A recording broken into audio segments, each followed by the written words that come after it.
আল্লাহ রাব্বুল আলামিন বলেছেন আলিফ লাম রা কিতাবুন আনজালনাহু ইলাইকা লিতুখরিজান নাসা মিনাল যুলুমাতি ইলান নূর। আলিফ লাম রা কিতাবুন আনজালনাহু ইলাইকা, হে নবী আমি আপনার প্রতি একখানা কিতাব অবতীর্ণ করলাম। এটা এমন একখানা কিতাব যা দিয়ে আপনি লিতুখরিজান নাসা মিনাজ যুলুমাতি ইলান নূর, মানব মণ্ডলীকে অন্ধকার সমূহ থেকে পঞ্জীভূত জমাট বাঁধা অন্ধকার সমূহ থেকে মানুষগুলিকে আলোর দিকে নিয়ে আসবেন, এই জন্য কোরআন দিলাম। কোরআন এসেছে মানুষকে অন্ধকার থেকে আলোর দিকে টেনে আনার জন্য।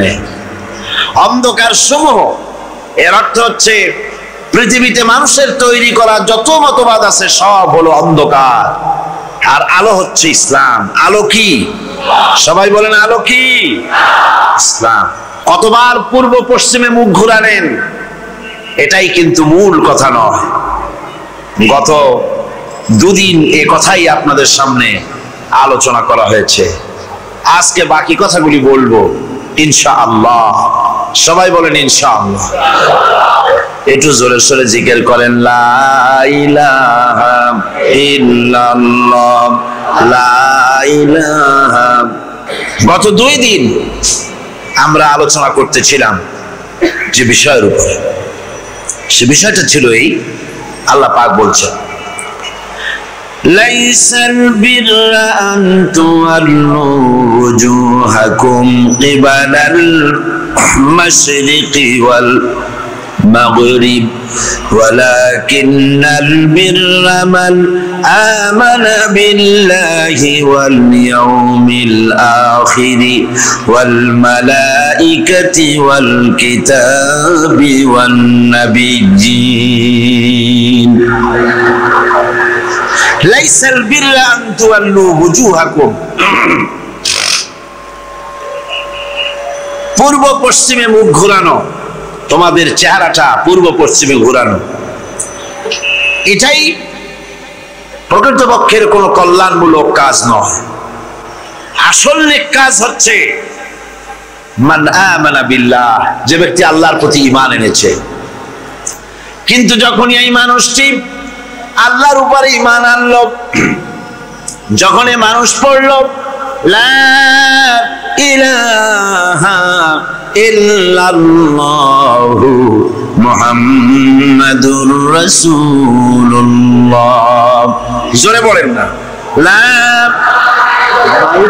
আমার কানে আওয়াজ আসে না, কি জোরে আওয়াজ হচ্ছে, সেই জন্য আমার অসুবিধা হচ্ছে। এমন হওয়া উচিত যাতে আমি শুনতে পারি।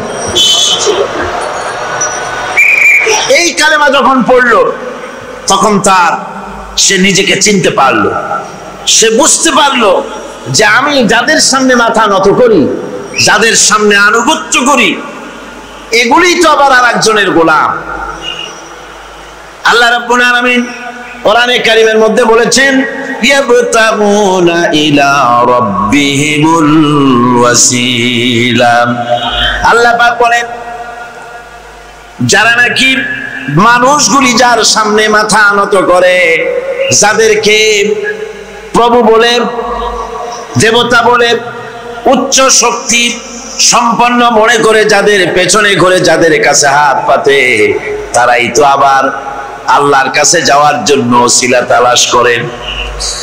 সুতরাং তার ভুল ভেঙে যায়, সে তখন দেখতে পায়, সে তখন বুঝতে পারে যে একজন এমন শক্তি আছে, একমাত্র তার কাছেই মাথা নত করতে হয়, আর কারো কাছে করা যায় না।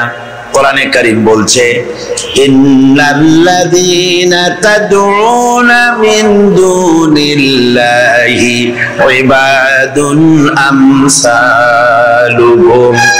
আমি আল্লাহকে বাদ দিয়ে তোমরা যার অনুসরণ করো, আমি আল্লাহকে বাদ দিয়ে তোমরা যাকে ডাকো, নিজের হাজাত পুরা করার জন্য, নিজের উদ্দেশ্য পুরা করার জন্য, মনস্কামনা পূর্ণ করার জন্য আমি আল্লাহরে বাদ দিয়ে যাদের ডাকো, ওরা তোমার মতো আমার গোলাম। তুমি যেমন আমার গোলাম, ওটাও আমার গোলাম। তুমি সূর্যের পূজা করো, সূর্য তো আমার গোলাম। তুমি চাঁদের পূজা করো, চাঁদ তো আমার গোলাম। তুমি তো গরু পূজা করো, গরু আমার সৃষ্টি। তুমি তো মাটি দিয়ে তৈরি করা মূর্তি বানাইয়া পূজা করো, মাটি তো আমার বানানো। তুমি কাঠ দিয়ে পাথর দিয়ে মূর্তি বানাও, এগুলির সামনে মাথা নত করো, ওগুলি তো আমার কাঠ আমার পাথর, সব আমার। আর আমার গোলামগুলির সামনে তুমি নিজে গোলামি করার জন্য মাথা পেতে দাও, ওই গোলাম তোমার কোনো উপকার করতে পারবে না। সুতরাং আত্মমর্যাদা সৃষ্টি হয়ে যায়, শখসিয়ত পয়দা হয়, পার্সোনালিটির সৃষ্টি হয়। ইমানের এটা সবচাইতে বড় উপকার। মানুষ হীনতা থেকে, নীচতা থেকে তাকে ঊর্ধ্বে উঠায় আনা হয়।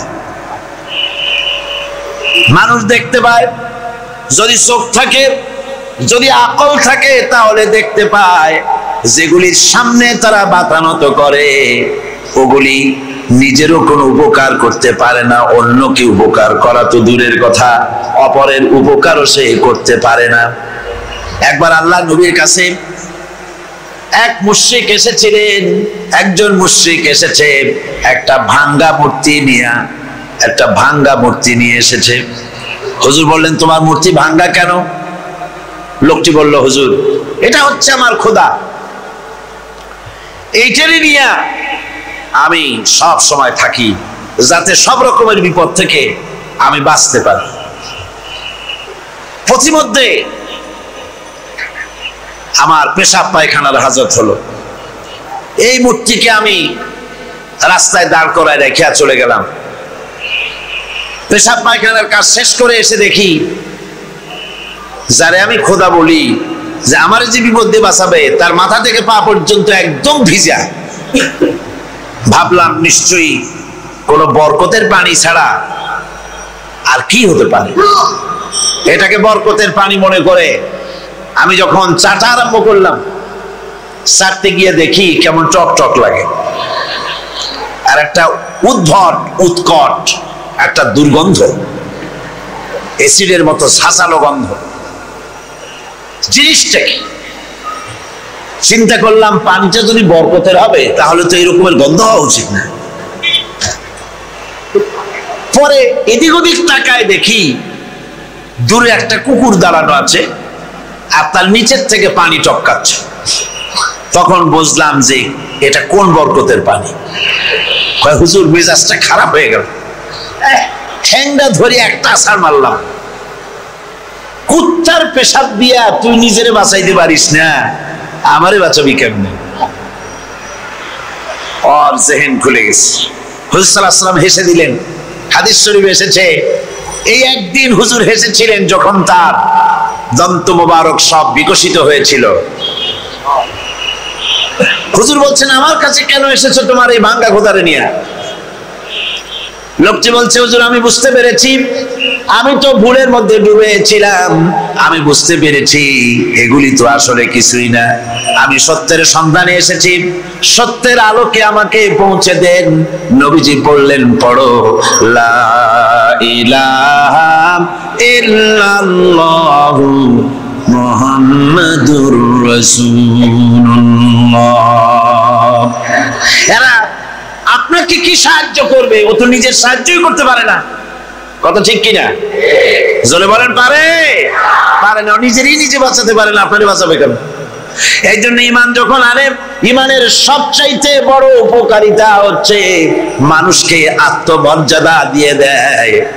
তার সম্মান, নিজের সম্মান সে বোঝে, সে বুঝতে পারে যেহেতু ক্ষমতা দুনিয়ায় কারো নাই, ক্ষমতার মূল উৎস আমার আল্লাহ রাব্বুল আলামিন।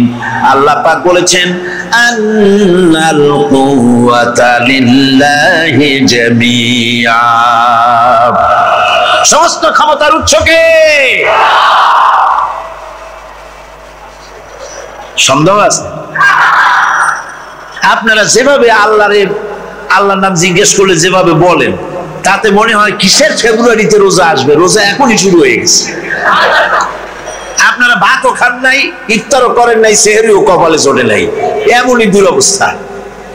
এরকম তো হওয়া উচিত না। আমি তো দীর্ঘদিনের লালিত স্বপ্ন ইসলামের বিপ্লব হবে চট্টগ্রাম থেকে, আর সেই মুজাহিদরা যদি আল্লাহর নামটা নিতে যদি মহব্বতের সাথে না নিতে পারে, তো একটা কথা হইল? জোরে সরে বলেন, সমস্ত ক্ষমতার উৎস কে? হ্যাঁ, এবার না বোঝা গেল যে পারবেন। আল্লাহ পাক হচ্ছেন সমস্ত ক্ষমতার উৎস। এইটা যদি বিশ্বাস করেন, তাহলে আপনাকে পরাভূত করতে পারে, পরাজিত করতে পারে এমন ক্ষমতা এই পৃথিবীতে কারো। আল্লাহ রাব্বুল আলামিন বলেছেন, ওয়ামা লাকুম মিন দুনিল্লাহি মিন ওয়ালিয়্যিন ওয়ালা নাসীর। তিনি ছাড়া তোমাদের কোনো অভিভাবক নাই, সাহায্যকারীও নেই। মুমিনের ওলি কে? মুমিনের অভিভাবক কে? সাহায্যকারী কে? আল্লাহ পাক। আমার বন্ধুগণ, সুতরাং পার্সোনালিটি তৈরি হবে ইমানের সবচাইতে বড় উপকারিতা। প্রথম উপকারিতা হচ্ছে মানুষকে ব্যক্তিত্ব সম্পন্ন করে দেয়। সে কাউকে ভয় করে না, সকলে তারই ভয় পায়। সুবহানাল্লাহ। আল্লাহ রাব্বুল আলামিন বলেন, ওয়া ইন ইয়ামসাসকাল্লাহু বিদুররিন ফালা কাশিফা লাহু ইল্লা হুয়া ওয়া ইউরিদিকা বিখাইরিন ফালা রাদ্দা লিফাদলি। আল্লাহ পাক বলছেন, আল্লাহ রাব্বুল আলামিন তোমাকে যদি কোনো বিপদ দেন, এই বিপদ থেকে তোমাকে কেউ মুক্ত করতে পারবে না, কেউ বাঁচায় দিতে পারবে না। আল্লাহ যদি তোমার জন্য বিপদ রেখে দিয়া থাকেন, এই বিপদ থেকে বাঁচাবার ক্ষমতা কারো নাই। আর আল্লাহ যদি তোমাকে কোনো কল্যাণ দিতে চান, তাহলে সেই কল্যাণ প্রতিহত করতে পারে, সে কল্যাণের পথে বাধা দিতে পারে। আকাশে জমিনে এমন কেউ নাই। সুবহানাল্লাহ পড়ে। কাজে শক্তি তো সবটাই আল্লাহ রাব্বুল আলামিনের, ক্ষমতা সবটা কার? আল্লাহ সুবহানাহু ওয়া তাআলা। কল্যাণও করেন তিনি, আর অকল্যাণ যদি করেন, সে অকল্যাণ থেকে বাঁচবার উপায় নাই। কল্যাণ যদি করতে চান, ঠেকাবারও কারো উপায়। মুমিন ব্যক্তির আত্মমর্যাদা এভাবে বেড়ে যায় ইমানের কারণে। ইমানের কারণে তার আত্মমর্যাদাটা এত বেড়ে যায় যে সে হক কথা বলতে গিয়া রিজেকের চিন্তা করে না, চাকরির চিন্তা করে না। হক কথাটা যদি বলি, আমি সরকারি চাকরি করি, হক কথা বললে পরে চাকরি থাকবে না। ইমামতি করি, হক কথা বললে পরে চাকরি থাকবে না। এই জাতীয় হীনমন্যতা তার মনের ভিতরে জায়গা পাবে না। যেহেতু কোরআন তারে শিখাইছে, কিসের ভয়? রিস্কের চিন্তা করো। রিস্কের চিন্তা করার কোনো দরকার নাই। কোরআন তোমাকে বলে দিয়েছে, ঈমান এনেছো তুমি যার উপরে, ইন্নাল্লাহা হুয়ার রাজ্জাকু যুল কুওয়াতিল মাতিন। নিশ্চিতভাবে আল্লাহই হচ্ছেন মহান রিজেক দাতা। নিরঙ্কুশ ভাবে রিজেকের চাবিকাঠি তারই হাতে। তো আমার রিজেক যদি আল্লাহর হাতে হয়, এটা যদি বিশ্বাস করি, তাহলে মেম্বারের উপরে দাঁড়িয়ে হক কথাটা বলতে ভয় পাই কেন? চাকরি করি, হক কথাটা বলতে পারি না কেন? সরকারের কাছে আমার রিজেক নয়, সেক্রেটারির কাছে, মুতাওয়াল্লির কাছে আমার রিজেক নয়। আমার খাদ্য কার কাছে? আমার রিজেক কার কাছে? এটা হলো সবচেয়ে বড় ভয়। ইমানের দাবি করে ঠিক, ওয়াজ নসিহত করেও ঠিক, মানুষকে উপদেশ দেয়ও ঠিক, কিন্তু মনের মধ্যে ভয় একটু থেকেই যায়। যদি চাকরিটা যায়, তাহলে বিবি বাল বাচ্চা নিয়ে বাঁচবো কেমনে? এটা থাকে মনের ভিতরে এক চিন্তা। একজন টিচার তার ছাত্রদেরকে শিখাইছিলেন যে বিসমিল্লাহর এত ফজিলত, নদীর উপর থেকে বিসমিল্লাহ বলে হাঁটে গেলে তাও হাঁটে যাওয়া যায়, খেয়াল নৌকা ছাড়াই পানির উপর দাঁড়িয়ে যাওয়া যায়। একটা ছেলে, একটা ছাত্র এই কথাটা এমন বিশ্বাস করলো, নদীর পাড়ি দিয়ে, তার বাড়ি ছিল নদীর ওপার, প্রতিদিন খেয়া পার হয়ে মাদ্রাসায় আসতো। বিশ্বাস করছে পুরোটাই, আর বিসমিল্লাহ বলে পাও দিয়ে হাঁটিয়া চলে গেল, পারবে। এটা কোনো কোরআন নয়, হাদিস নয়, শোনা কথা। তারপরে একদিন তার মা তাকে বলেছে, তোমার হুজুরকে একটু দাওয়াত দাও আমাদের বাড়িতে। হুজুরের দাওয়াত দিছে, মিলাদের দাওয়াত শুনে হুজুর তো খুব খুশি। তারপরে ছাত্রের সঙ্গে রওনা হয়েছে। নদীর ঘাটে এসে দেখে যে নৌকা নাই। আরে বাবা, নৌকা নাই, পার হবো কেমনে? হুজুর কোন কি, নৌকার দরকারটা কি? আপনি না বলছেন বিসমিল্লাহ বলে হেঁটে যাওয়া যায়। আমি তো ওইটা শোনার পর আমি প্রত্যেকদিন তো এই কাম করি আসি, নৌকা টুকু লাগে না। আসেন না আমার সাথে। ছেলে বিসমিল্লাহ বলে হাঁটা আরম্ভ করছে পানির উপর দিয়ে। ওস্তাদ চিন্তা করতেছে, আমি তো শুধু ওয়াজি করছি, আমল তো করি নাই, কি না কি হয় আল্লাহই জানে। পাজামা হাঁটু পর্যন্ত টাইনিয়া তারপরে বিসমিল্লাহ কয়ে পা দিছে, আর এক ছোটে সুদনি খাইয়া ভিতরে চলে গেছে। সুতরাং মুখ দিয়ে বললে হবে না, বিশ্বাস করতে হবে, ইয়াকিন রাখতে হবে রিজকের মালিক আল্লাহ। সব কথা কাউকে ছেড়ে দেব না, এটা বলবোই, তাতে আমার চাকরি থাকুক আর চাকরি যাক। এর নাম হলো আত্মমর্যাদা। এর নাম কি? আত্মমর্যাদা। নইলে আপনি মসজিদের ইমাম, আর দুর্ভাগ্যজনক সত্য, মসজিদের ইমামগুলি অধিকাংশ ক্ষেত্রে এমন সব সেক্রেটারি মুতাওয়াল্লি হয় যারা ইসলামী আদর্শকে বিশ্বাসী করেন। কথাটা ঠিক কিনা? ধর্মনিরপেক্ষতাবাদী, কিন্তু মসজিদের সেক্রেটারি, মাদ্রাসার সেক্রেটারি, ঈদগাহের সেক্রেটারি। কারণ মুসল্লিরা ভাবে ওনার পয়সা বেশি, ওনারই নেতা বানানো উচিত। অথচ কোরআন নিষেধ করেছে এমন কোন লোক মসজিদের মুতাওয়াল্লি সেক্রেটারি হতে পারে না যে ব্যক্তি আল্লাহর পথে পরিচালিত নয়, যে আল্লাহকে মানুষের চাইতে বেশি ভয় না করে, যে ব্যক্তির ভিতরে দ্বীন নাই, ঈমান নাই, ইসলামী আদর্শ নাই, শুধু পয়সার বিনিময় সেক্রেটারি মেম্বার মুতাওয়াল্লি হয়ে বসে আছে, আর ইমাম ভয়ের সুরে কথা বলে না। আছেন এমন? আচ্ছা, সব কথা মাদ্রাসা, মসজিদ, ওয়াজ মাহফিল, চাকরির জায়গা, কোর্টে, কাছারিতে, আদালতে, সর্বত্র মুমিন ব্যক্তি বলতে পারবে তখন যখন ঈমান বিল্লাহ পোক্ত হবে। আল্লাহর প্রতি ঈমানটা যখন পোক্ত হবে, তখন সে বুঝবে এ চাকরি আমার পায়ের গোলাম। এখানে যদি আমার চাকরি না থাকে, অন্য জায়গা থেকে রিস্কের ব্যবস্থা আল্লাহ পাক আমাকে করে দিবেন। এটাই হচ্ছে ঈমান বিল্লাহর প্রথম উপকারিতা। পয়লা নম্বরের উপকারিতা, মানুষকে পার্সোনালিটি সৃষ্টি হয়ে যায়, তার মধ্যে শক্তি আসে, ঈমানি মজবুতি আসে, তার মধ্যে শখসিয়ত আসে, তার মধ্যে ব্যক্তিত্ব আসে, আত্মমর্যাদা আসে, আত্মসম্ভ্রম সৃষ্টি হয়।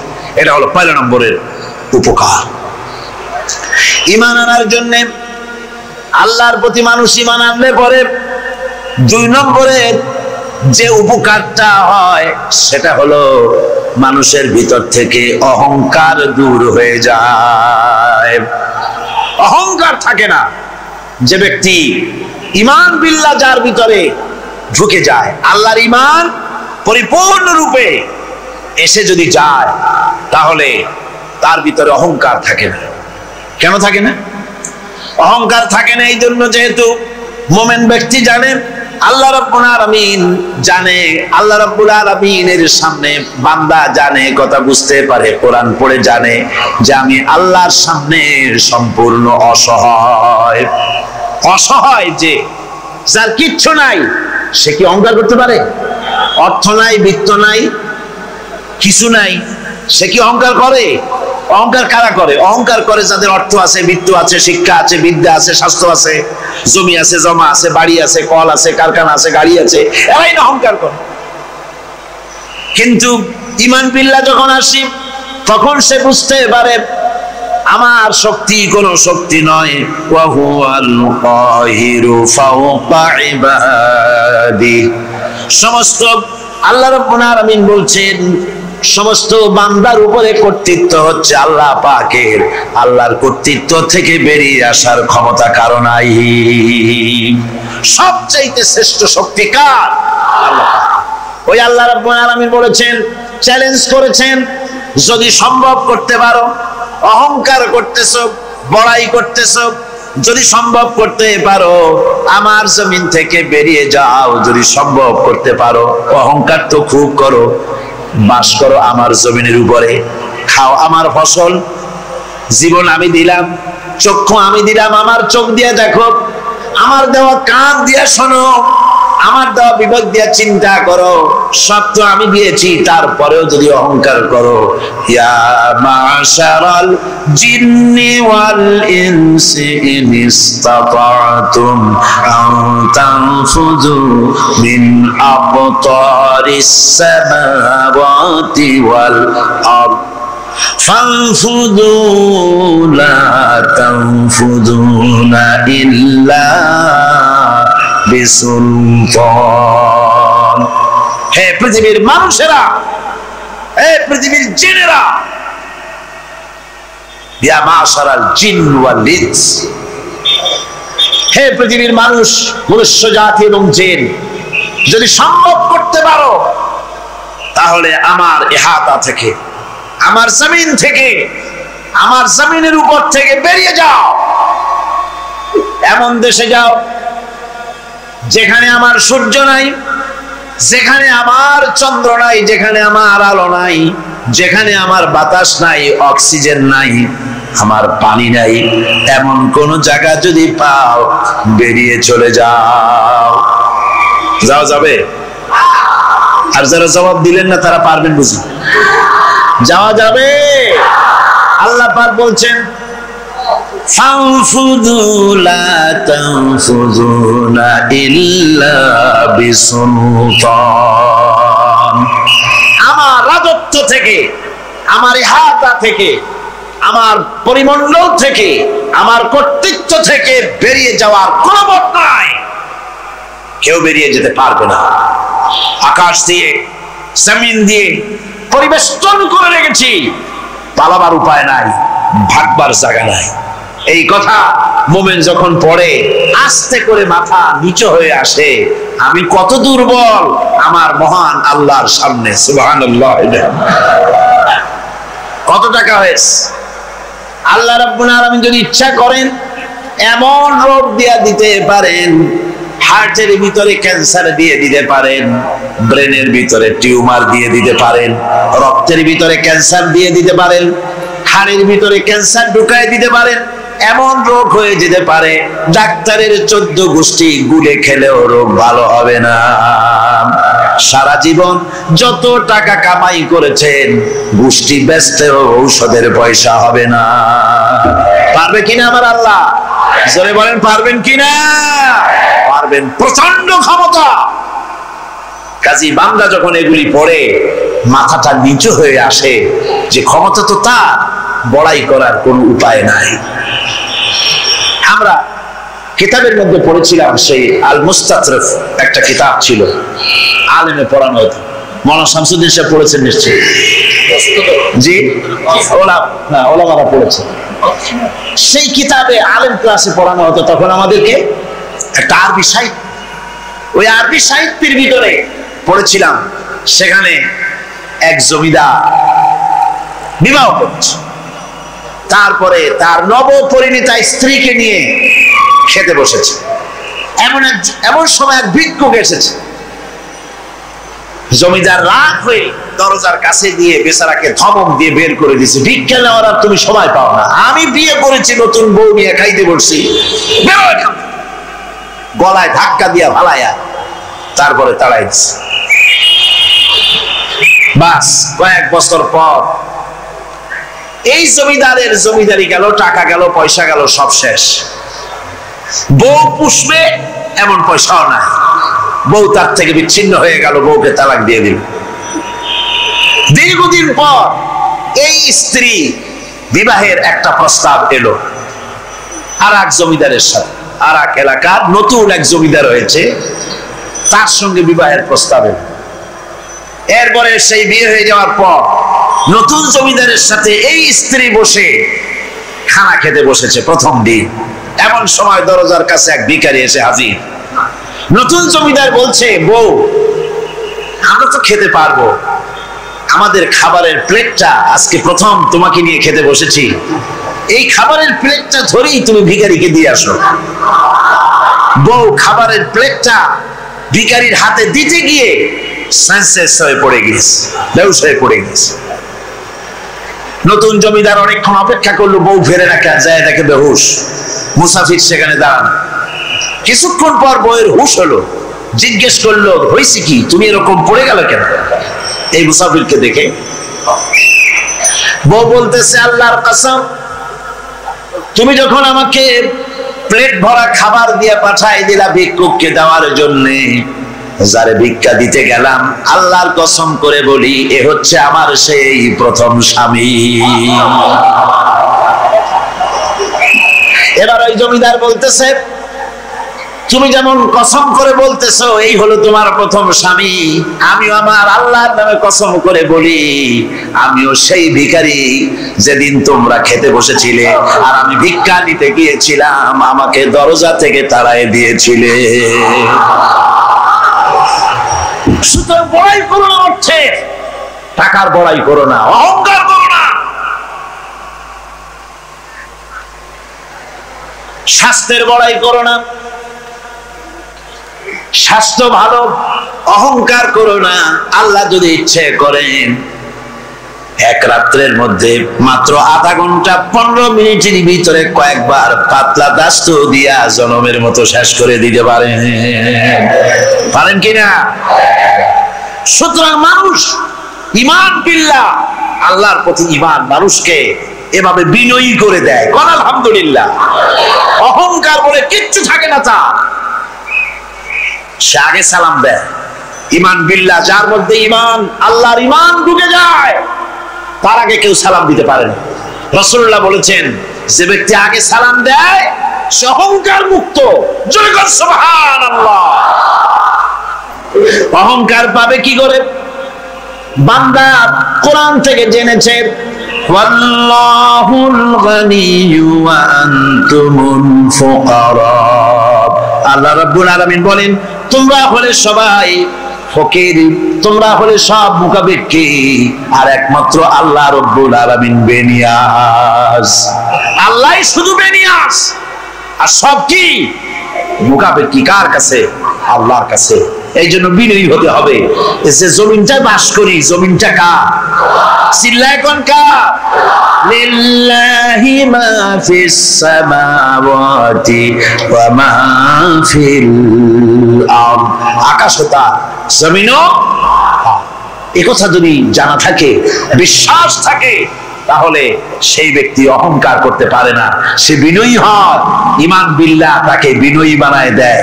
আর বিনয়ী মানুষ, নিরহংকার মানুষই আল্লাহর কাছে বেশি পছন্দ।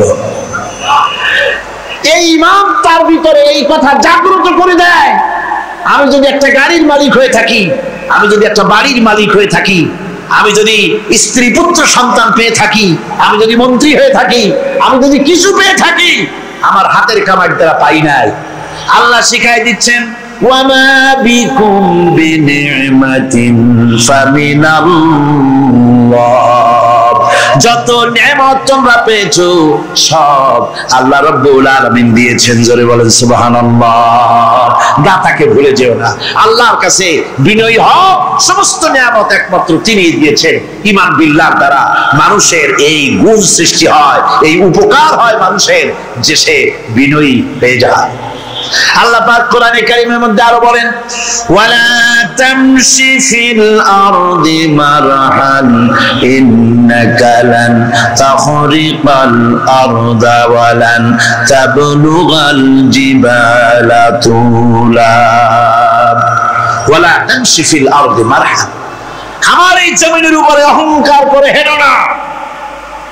আল্লাহ পাক নিষেধ করেছে, জমিনের উপরে অহংকার করে হেঁটো না। এই জমিনের উপরে অহংকার করে হাঁটতে গিয়া তুমি পদাঘাত করে আমার জমিনটারে ফাটাই দিতে পারবা না।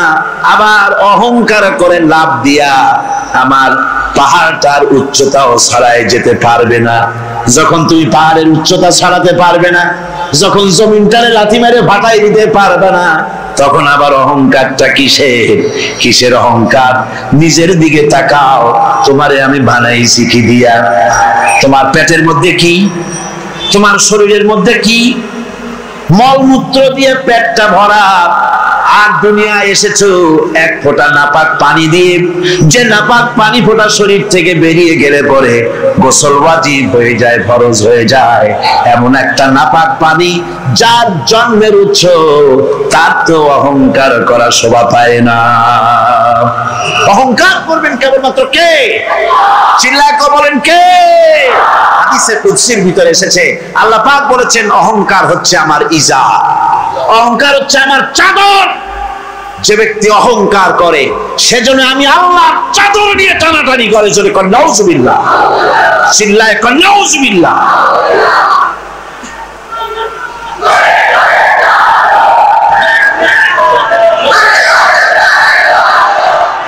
আমার বন্ধুগণ, আল্লাহ রাব্বুল আলামিন কোরআনে কারীমের মধ্যে বলেছেন, আমার সঠিক বান্দা যারা, অহংকার তাদের মধ্যে থাকে না। ওয়াইবাদুর রাহমানিল্লাযীনা ইয়ামশুনা আলাল আরদি হাওনা।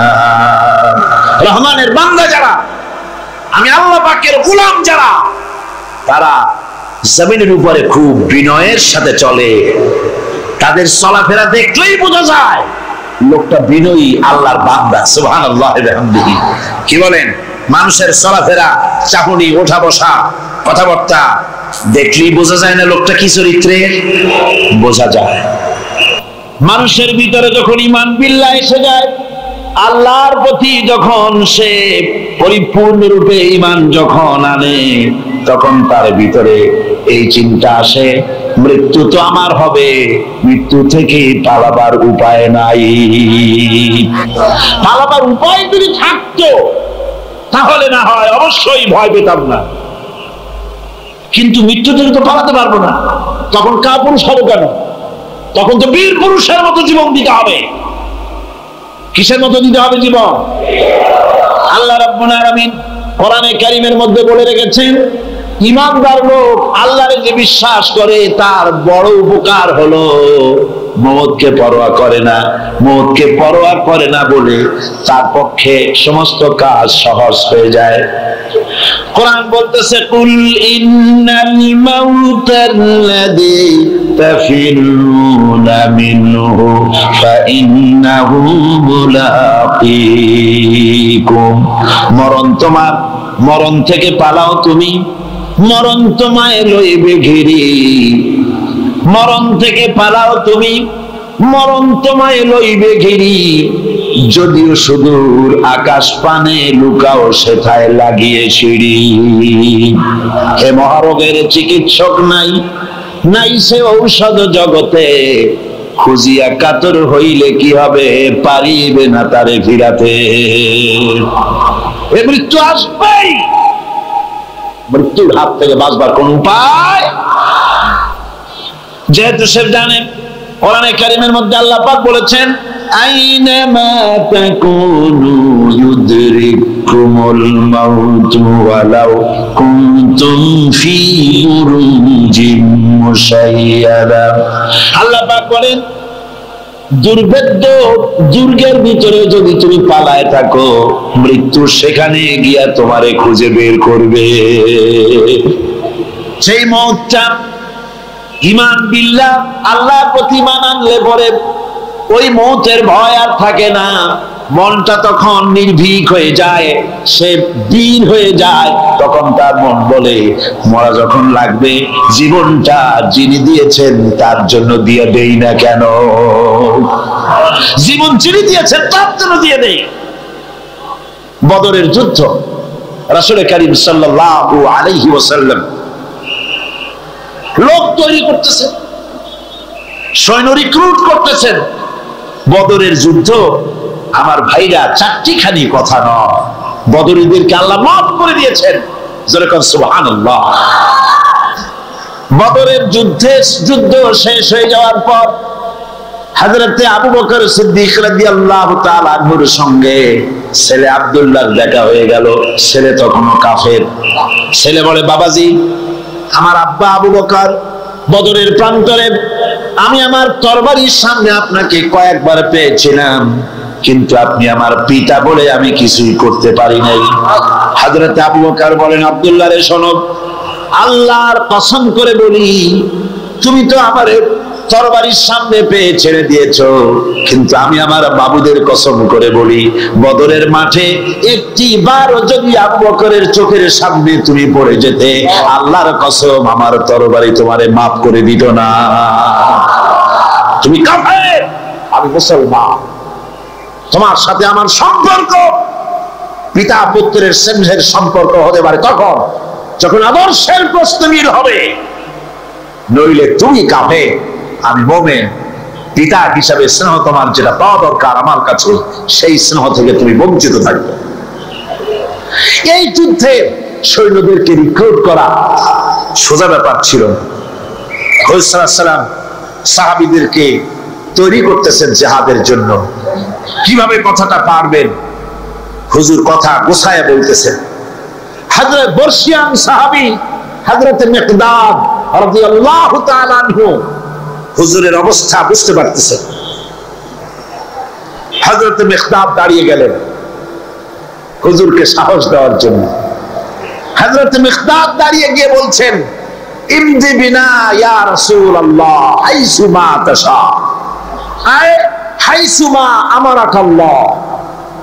হে রাসূল, আপনি আমাদের নিয়ে চলুন যেদিকে আপনার খুশি, অর্থাৎ আল্লাহ আপনাকে আমাদেরকে নিয়ে যেদিকে যেতে বলেন সেদিকে নিয়ে যান। ইন্না লা নাকুলু লাকা কামা ক্বালা বনি ইসরাঈল লিমূসা আলাইহিস সালাম, ইযহাব আনতা ওয়া রাব্বুকা ফাকাতিলা ইন্না হাহুনা কাঈদুন। আমরা মুসা আলাইহিস সালামের উম্মত না। সুবহানাল্লাহ। আল্লাহর নবী দারুণ খুশি হয়ে গেলেন। নবীজি বললেন, ও সাহাবীরা, তোমাদের মন মানসিকতা যখন এই রকম, তাহলে উমুবিনা ইলা জান্নাতিন জান্নাতুন আরদুহা কাস-সামাওয়াতি ওয়াল আরদ। উমুবিনা ইলা জান্নাতিন, ওঠো, চলো আমার সাথে সেই বেহেশতের দিকে, যেই বেহেশতটা ওই বিশাল আকাশের চাইতে, এই জমিনের চাইতে অনেক অনেক বড়। সেই বেহেশতে যাওয়ার জন্য চলো আমার সাথে, ওঠো, দাঁড়াও। ফাআমা উমাইর বিন হামাম ওয়া কানা ইয়াকুলু তামার। হযরত ওমর ছিলেন এক যুবক। হে রাসূল, কি সুন্দর কথা আপনি বললেন, কি বড় কথা আপনি বললেন। আপনার সঙ্গে জিহাদে গেলে, শহীদ হলে এমন জান্নাত পাবো যে জান্নাতটা হবে ওই আকাশের চাইতে অনেক বড়। ওয়াল্লাহি, আল্লাহর কসম, হাত্তা কুলাহুন্না ইন্নাহা লাহায়াতান তাবিলা। আমি যদি এই সমস্ত খরমাগুলি খেতে যাই, তাহলে আমার হাতে যতগুলি খরমা আছে, এই সবগুলি খরমা যদি খেতে যাই, তাহলে তো বেহেশতে যেতে দেরি হয়ে যাবে। হাতের সবগুলি খরমা নিক্ষেপ করে ফেলে দিয়ে জিহাদের ময়দানে ঝাঁপায় পড়বে। আমার বন্ধুগণ, জিহাদের ময়দানে ঝাঁপায় পড়ে হযরতে ওমর লড়তে লড়তে নিজে ওমর হযরতে ওমরের শাহাদাত বরণ করলেন। তিনি শহীদ হয়ে গেলেন।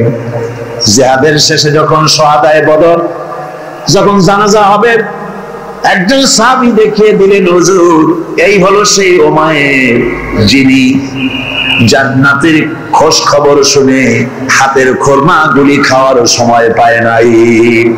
খরমাগুলি সব খাইতে গেলে জান্নাতে যেতে দেরি হয়ে যাবে, এই জন্য খরমা ফেলে দিয়ে জিহাদে অংশগ্রহণ করেছিল।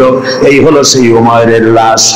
আল্লাহর নবী হযরত উমাইরের দিকে আঙ্গুল দিয়া বললেন, উমাইর, যেই জান্নাতের জন্য খরমা খাওয়ার তব তোমার সয় নাই, তাড়াতাড়ি করে এসে শহীদ হয়েছো।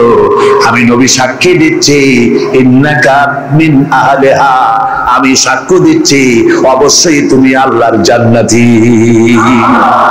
অবশ্যই তুমি বেহেশতে যাবে। সুবহানাল্লাহ, তুই বেহেশতে দিবে। সুতরাং আল্লাহ রাস্তায় যারা জীবন দেয়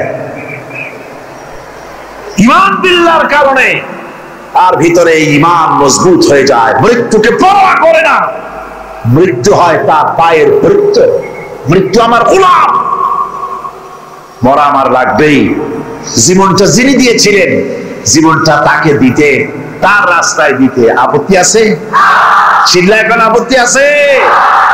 আমার বন্ধুগণ, আল্লাহ রাস্তায় যারা এভাবে জীবন দেয়, ওদের সম্পর্কে রব্বুল আলামিন বলেন, ওয়ালা তাহসাবান্নাল্লাযীনা কুতিলু ফি সাবিলিল্লাহি আমওয়াতান বাল আহইয়াউন ইনদা রাব্বিহিম ইউরযাকুন।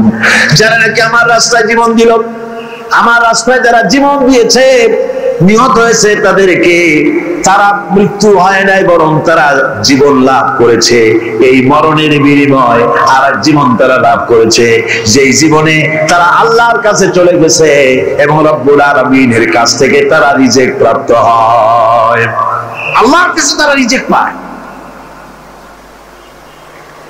আর এই মৌত হচ্ছে শ্রেষ্ঠ মৌত, শাহাদাতের মৌত। কিসের মৌত? শাহাদাতের মৌত। আমার বন্ধুগণ, জীবনের পরোয়া মুমিনের সবচাইতে বড় উপকার আল্লাহর পর ঈমান আনার। জীবনের পরোয়া সে করে না, কারণ রাসূলুল্লাহ বলেছেন শাহাদাতের মওতের যন্ত্রণা, শরীরে যদি কেউ চিমটি কাটে, খামসি কাটে, একটা চিমটি দিলে যতটুকু ব্যথা লাগে, মৃত্যুর শাহাদাতের এই মৃত্যুর যন্ত্রণা এর থেকে বেশি কিছু না। কিতাবের ভিতরে এসেছে, ফেরাউনের স্ত্রী আসিয়া যখন ফেরাউনকে মানে নাই, শেষ পর্যন্ত ফেরাউন অর্ডার দিয়া দিল, আসিয়ারে মারো। মারার জন্য তক্তার ভিতরে হাজার হাজার প্যারাক মারো। তক্তায় প্যারাক মারা হলো, তক্তা তারে উল্টাই দিল, প্যারাক গুলো খারাপ হয়ে গেল। প্যারাক বোঝেন কিনা? প্যারাক বোঝেন? প্যারাক গুলো খারাপ হয়ে গেল। ফেরাউন বলল, এর উপরে আসিয়াকে ভুট করে শোয়াই দাও, এরপরে চতুর্দিক থেকে পিটাইতে থাকো, যতক্ষণ পর্যন্ত আমার উপরে ঈমান না আনে মারতেই থাকো। প্যারাকের উপরে নারী দেহ আসিয়াকে শোয়াই দেওয়া হলো, আর চতুর্দিক দিয়ে আঘাত করা হচ্ছে। লোহাগুলি শরীরের ভিতরে ঢুকে যাচ্ছে, শত শত লোহা শরীরের ভিতরে ঢুকে যাচ্ছে। এর মতো অবস্থায় আল্লাহ রাব্বুল আলামিন ডেকে বলেন, ফেরেশতারে, আমার ফেরেশতারা, আমার আসমানের সব দরজাগুলি খুলে দাও। আমার আসিয়া মৃত্যুর আগে, প্রাণ বেরিয়ে যাওয়ার আগে আমার জান্নাতটা দেখে যেন প্রাণটা বেরিয়ে যায়। আল্লাহর এই রাস্তায় মানুষ জীবন দিতে কুণ্ঠাবোধ করে না, যদি ঈমান বিল্লাহ, আল্লাহর প্রতি ঈমান মজবুত হয়ে যায়, তার জীবনের মোটেও পরোয়া হয় না। জীবন দিয়েছেন আল্লাহ, এই জীবন দিব, কাকে ফিরায় দেব? এই জন্য আল্লাহ পাক বলেছেন, ইন্নাল্লাহা আশতারা মিনাল মুমিনিনা আনফুসাহুম ওয়া আমওয়ালাহুম বিআন্না লাহুমুল জান্নাহ। আমি আমার মুমিনের জান এবং মাল সবটা খরিদ করে নিয়েছি, বিনিময়ে মুমিনকে আমার বেহেশত দিয়ে দিয়েছি। তোমার জানটাও আমার মালটাও আল্লাহ। সুতরাং জান মাল তো আমার, আমার রাস্তায় জান দাও, মাল দাও। মুমিনের এই শক্তি বাড়ে, মুমিনের ভিতরে এই ঈমান সৃষ্টি হয় আল্লাহর প্রতি ঈমানের কারণে। নির্ভীক সে বীর হয়ে যায়, তার ধারণা এটা হয়, ঈমানের ব্যাপারে মজবুত হয় যে পৃথিবীর সমস্ত শক্তি একত্রিত হয়ে যদি আমাকে চেষ্টা করে, আমার এক গাছা পশম বাঁকা করতে পারবে না, যদি না আল্লাহর হুকুম না থাকে। কোরআনে কারীমে রব্বুল আলামিন বলেন, ওয়া মা হুম বিদাররিনা বিহি মিন আহাদিন ইল্লা বিইজনিল্লাহ। আল্লাহ রাব্বুল আলামিনের সুস্পষ্ট কথা হলো এই যে আল্লাহর বিনা অনুমতিতে কেউ তোমার কোনো ক্ষতি করতে পারবে না। জোরে কোন সুবহানাল্লাহ। কেউ ক্ষতি করতে পারবে না। আবার নির্ধারিত সময় আসার আগে মৃত্যু তোমার হবে না।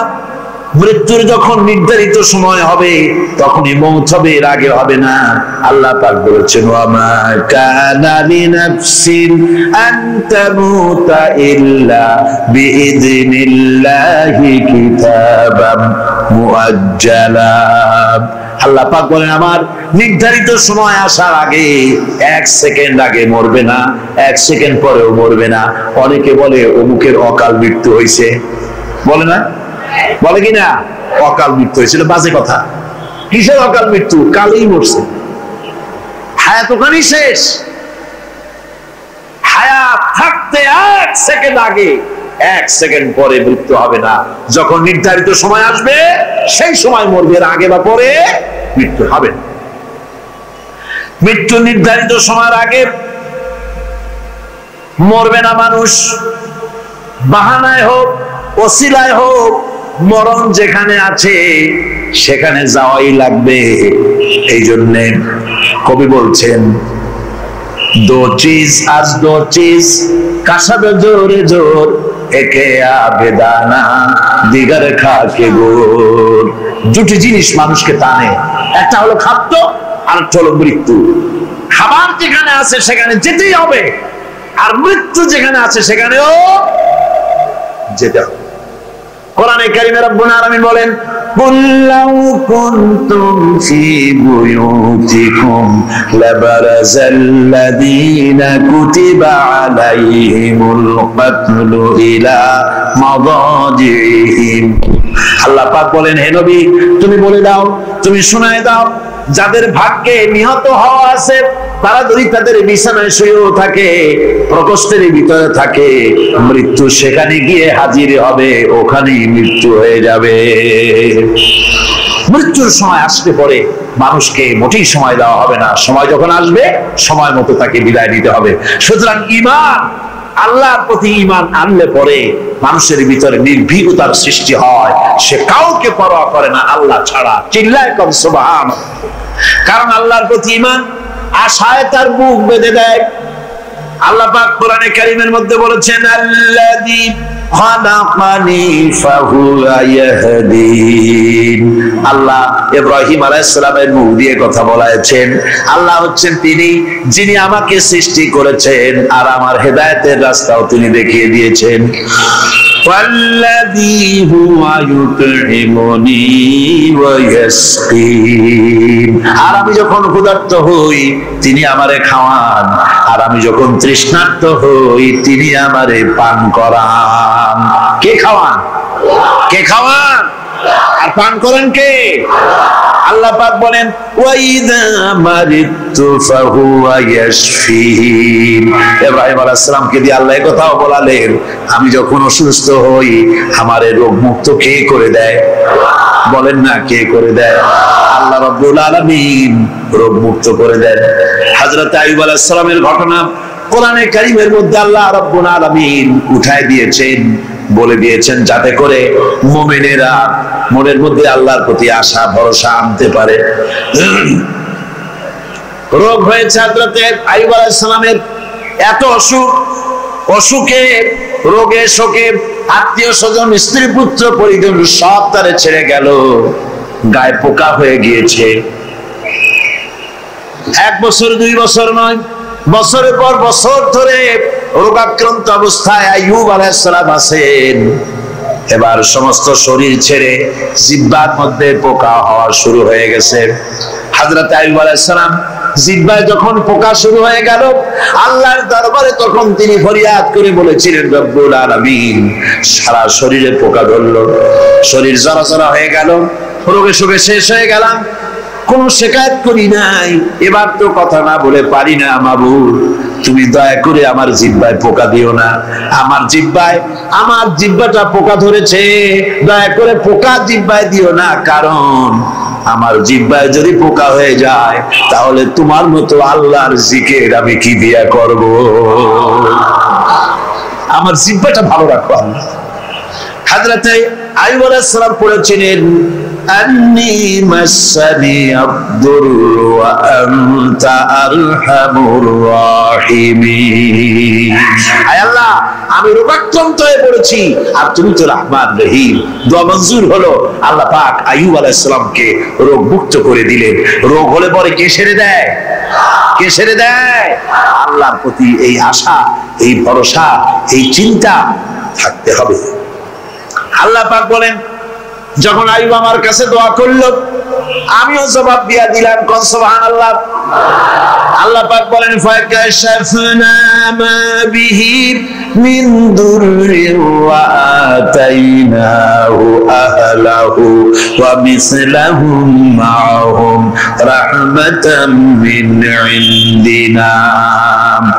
আমি তার কষ্ট দূর করে দিলাম, তার হারানো স্বাস্থ্য ফিরিয়ে দিলাম এবং তার সাথী সঙ্গীদেরকে আমার পক্ষ থেকে আমার রহমত দিয়ে তার কাছে সব আবার আমি ফিরাইয়া দিলাম। সুতরাং মুমিন ব্যক্তি কখনো হতাশ হবে না। চতুর্দিকে দেখে বিপদ আর বিপদ, এই বিপদে সে হতাশ হয় না, আশায় বুক বেঁধে থাকে। নিরাশার আধারে তুমি হে আশার নূর, যেখানে বেরোবার কোনো পথ নাই সেখান থেকে পথ বের করে দেয় কে? চিল্লায় কোন কে দেয়? আমার আল্লাহ পাক। দেখেন হযরত ইউসুফ আলাইহিস সালাম হারায় গেলেন, মানে তার 11 ভাই ইউসুফ আলাইহিস সালামকে কুয়ার মধ্যে ফেলাই দিলেন। আর এসে তারা বলল যে ইউসুফ আলাইহিস সালামকে বাঘে খায়া ফেলেছে। এটা কি গল্প নাকি? এটা কোথায় আছে? কোরআন শরীফের মধ্যে আছে। ওই 11 ভাই মনে করেছিল ইউসুফ আলাইহিস সালামকে কুয়ার মধ্যে ফেলাই দিলাম, এই কুয়ার মধ্যে পচে মরবে, শেষ হয়ে যাবে। কিন্তু ওই 11 ভাই জানে না এটা কোনো কুয়া নয়, এটা হলো একটা সুড়ঙ্গ পথ, এটা হলো একটা টানেল। এক মুখে ইউসুফকে ফেলাই দিল 11 ভাই, কুয়ার আরেক মুখ থেকে আল্লাহ হযরত ইউসুফকে বের করে মিশরের সিংহাসনে বসায়া দিলেন। ওরা বুঝে না, তাই চিরকাল পাপীরা আল্লাহ বান্দাদেরকে, আল্লাহ দ্বীনের গোলামদেরকে অত্যাচার করে, মনে করে শেষ করে ভালাবো, কিন্তু শেষ আল্লাহর গোলামেরা হয় না, ওরাই শেষ হয়। ঠিক কিনা কর? জোরে বলেন ঠিক কিনা? ভাইরা আমার, হযরত ইয়াকুব আলাইহিস সালাম ছেলের চিন্তায় চিন্তায় চোখ দুটো অন্ধ হয়ে গেছে, কাঁদতে কাঁদতে চোখ অন্ধ হয়ে গেছে। কিন্তু হতাশ হন নাই, কারণ হতাশ হবে কেবলমাত্র কাফেরেরা। হতাশ হয় কারা? আল্লাহ বলেছেন হতাশ হয় কাফের, ইমানদার কখনো হতাশ হয় না। হযরত ইয়াকুব আলাইহিস সালাম ছেলে হারাইয়া কি বলতেছেন শোনেন। আল্লাহ তার কথা কোরআনে কারীমের ভিতরে আল্লাহ কি সুন্দর করে উঠায়া দিয়েছেন। হযরত ইয়াকুব পড়তেছেন, ফাসাবরুন জামিলুন আসাল্লাহু আইয়াতিয়ানি বিহিম জামিআন ইন্নাহু হুয়াল আলিমুল হাকীম। ফাসাবরুন জামিল, ধৈর্য ধারণ করাই এখন আমার জন্য উত্তম। আমি এখন ধৈর্য ধারণ করব, হয়তো শীঘ্রই আল্লাহ আমার যাদের হারাইছি তাদের সকলকে আল্লাহ আমার কাছে ফিরিয়ে দিবেন। তিনি সুবিজ্ঞ, তিনি প্রচন্ড ক্ষমতার মালিক। আশায় বুক বেঁধে থাকলেন তিনি। আর ইউসুফ আলাইহিস সালাম আজকে প্রেসিডেন্ট, তিনি মিশরের কি? তিনি কি? তিনি 11 ভাই গেছে সেইখানে খাবার আনার জন্য। হযরত ইউসুফ আলাইহিস সালামের চিনতে কোনো কষ্ট হয় নাই, ওরা তো চেনে নাই, কিন্তু ইউসুফ আলাইহিস সালাম চিনে ফেলেছেন।